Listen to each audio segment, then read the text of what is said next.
질문 드립니다. 김호수 검찰총장의 결기 어린 사표는 왜 반차에 그쳤을까요? 두 번째 질문. 문재인 대통령은 양비론을 펼쳤다. 대통령의 진의는 무엇일까요?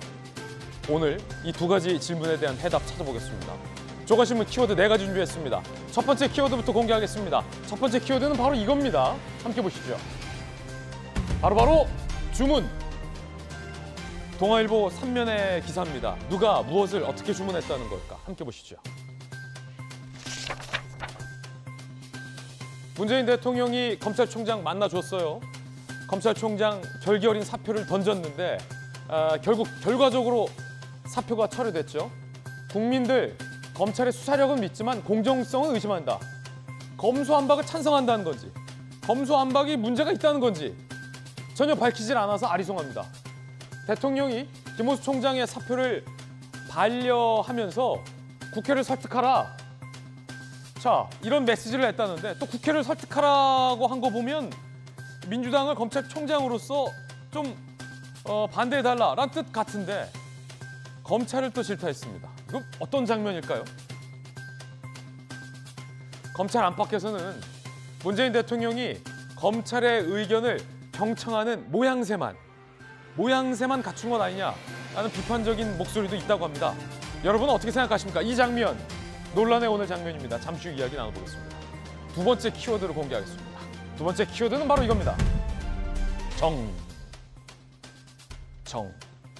참 좋은 단어죠. 한겨레신문 3면에서는 이 좋은 단어를 어떻게 썼을까요? 함께 보시죠. 정 못 되는 윤.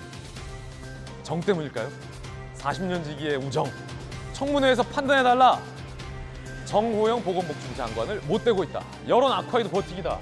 한겨레신문 매우 비판적으로 썼습니다. 윤석열 당선자의 위기관리가 서툴다라고까지 비판했습니다. 정호영 의혹에 답변 않고 침묵. 대선 때도 초기 논란이 일었을 때 초기에 부인하다가 무리한 해명과 사과 행태가 되풀이됐다. 20대 지지층의 여론이 좋지 않다. 이런 얘기도 인수위 내부에서 나오고 있다고 합니다. 그런데 또 국민의힘 일각에서는 정호영 복지부 장관은 어차피 함께 갈 수 없는 건 아닌가라는 기류도 또 읽히고 있다고 합니다. 잠시 후에 이야기 나눠보겠습니다. 세 번째 키워드 공개하겠습니다. 세 번째 키워드는 바로 이겁니다. 둥지. 한국일보 6면이 쓰고 있는 기사입니다. 함께 보시죠. 새 여당의 둥지 튼 다당제 신봉자 안철수. 제목이 뼈를 때리는군요. 첫 목표는 당권이다. 안철수 국민의당, 이준석 국민의힘 합당을 했습니다. 이름은 국민의힘입니다. 흡수 합당인 거죠. 정치인 안철수의 다음 넥스 스텝이 무엇일까? 한국일보는 당대표에 도전할 것이다 라고 예측했습니다. 당권 도전도 만만치 않다라는 당내 시각도 있습니다.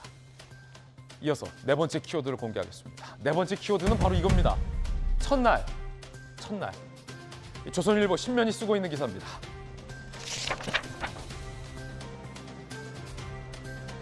사장님, 거기 자리 있나요? 몇 명이요? 50명이요. 아유, 있고 말고요. 사장님들 3년 만에 웃었습니다. 757일 만에 거리두기가 해제됐죠. 풀린 첫날이었습니다. 젊음의 거리 홍대는 북적이었고 초등학교 3학년들이 난생처음 첫 운동회를 하고 있는 사진도 참으로 정겹습니다. 일상적인 모습들인데 코로나 국면이 길어지다 보니까 3년 만에 보는 일상적인 모습이 왜 이렇게 정겨운지 모르겠습니다.